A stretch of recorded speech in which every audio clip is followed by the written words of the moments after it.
అయితే పోటీ చేయడం చూసాం చిలకలూరిపేట నుంచి. అక్కడైతే ఓడిపోయారు. ఆ తర్వాత వైసీపీ జగన్మోహన్ రెడ్డి నచ్చి ఆయన అక్కడ దానికోసం పనిచేయడం చూసాం.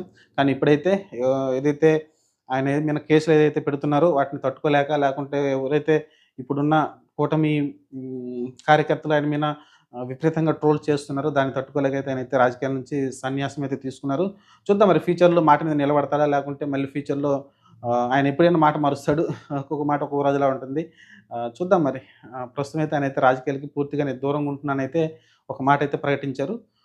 ఫ్యూచర్‌లో మరి చూద్దాం. మరి జగన్మోహన్ రెడ్డి గారు ఏమన్నా మళ్ళీ ఆయన్ని తీసుకొచ్చి ఎందుకంటే సోషల్ మీడియాలో కొంచెం సబ్జెక్టుగా మంచిగా మాట్లాడే వ్యక్తి నాకు పోసాని కృష్ణమురళి కనిపిస్తాడు. కరెక్ట్‌గా పాయింట్లు తీసుకొనొస్తాడు. కానీ ఆవేశంగా మాట్లాడతాడు. ఎప్పుడన్నా టంగ్ స్లిప్ అవుతా ఉంటాడు. బూతులొస్తాయి ఆయనకి. అది కొంచెం కంట్రోల్ చేసుకుంటే రాజకీయంలో ఆయన సక్సెస్ అవ్వచ్చు. కానీ ఆవేశపరుడు. బూతులైతే విపరీతంగా వచ్చేస్తా ఉంటాయి. అలాంటి బూతులు తిడితే మనం